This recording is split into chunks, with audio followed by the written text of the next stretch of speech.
Rob Tebbutt here for Boxing News. Delighted to be joined by the new Matchroom signing, Shabaz the Maverick Masoud. We're here in Sheffield. Shabaz, first and foremost, congratulations on the announcement. Cheers, thank you, appreciate that, mate. I hope you're well as well.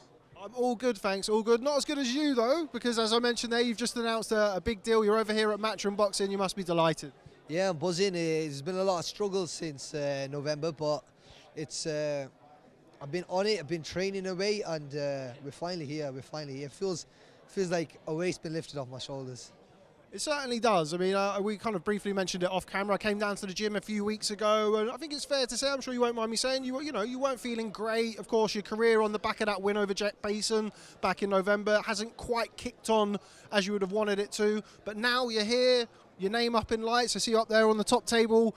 Your seat next to Eddie Hearn. Must feel good to finally get that done. It feels really good, and finally, I feel like it's a long time coming, and I deserve this. I started on small old shows, I worked my way up, and finally people can see my talent now. What's the plan for you here on it? I mean, I know you'll be itching, you're going to have them itchy knuckles for a long time. When can we see you in the ring? Have you ever been down our gym and I'm never there? Absolutely not. Exactly, I'm always in the gym, I'm ready rock, just give me a date and we'll go now. What's the plan for you? Of course, you had that brilliant win over Jack Bateson. Are you looking to come back with kind of with respect, a kind of a comeback fight, so to speak? Or are you going to straight in for the big fights? We don't do tune-ups. When you live the life, you don't do tune-ups. Get straight back in there, defend my belt against a good opponent, and move closer to a world title. How difficult has it been over the last 10 months or so? It's been very difficult. There's certain things, even in with my own life, I can't really speak about, but it's been very tough. But alhamdulillah, after hardship comes ease. What does it mean to you? I mean, we see up there, you've got Lee Wood, of course, now the two-time featherweight champion, a stablemate of yours. What does it mean to finally get over the hump, I suppose, over the last 10 months and, have a fight to work towards now, or a couple of dates I'd imagine that you've got in your head? It makes such a difference to a fighter rather than just going to the gym, and you are in there all the time, but without something to work towards, it's difficult. You get that.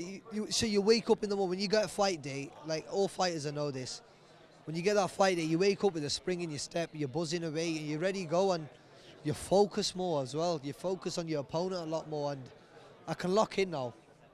What was it about Matchroom and Eddie Hearn that tickled your fancy? Listen, I've got the best coaches in the world. Why not get with the best promoter in the world? And I truly believe Eddie's the best promoter in the world. I mentioned there you're coming out of a very thriving gym, a buzzing gym. You've got the McCormacks, Lee Wood. I mean, I could list all of the names all day. How great has it been to have them with you over the last 10 months, and how much have you learned in the period that you've been away from the ring? Yeah, even though I'm not been fighting since November, I've been in the gym non-stop, working away.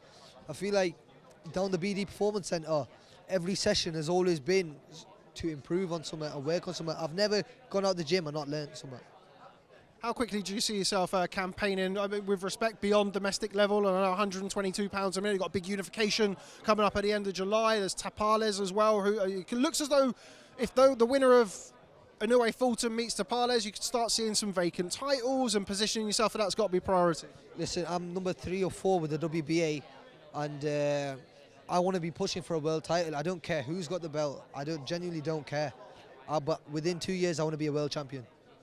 Okay, final word with you, Shabaz. Always to look into that camera there, to tell fans what to expect when they see the Maverick return to the ring. Come on, you know already, man. You see me walking out fresh, fly. Speed, power, accuracy, skills, and boxing IQ. Boxing IQ, man. I look forward to seeing it. Congratulations again, Shabaz. Thank you, appreciate that.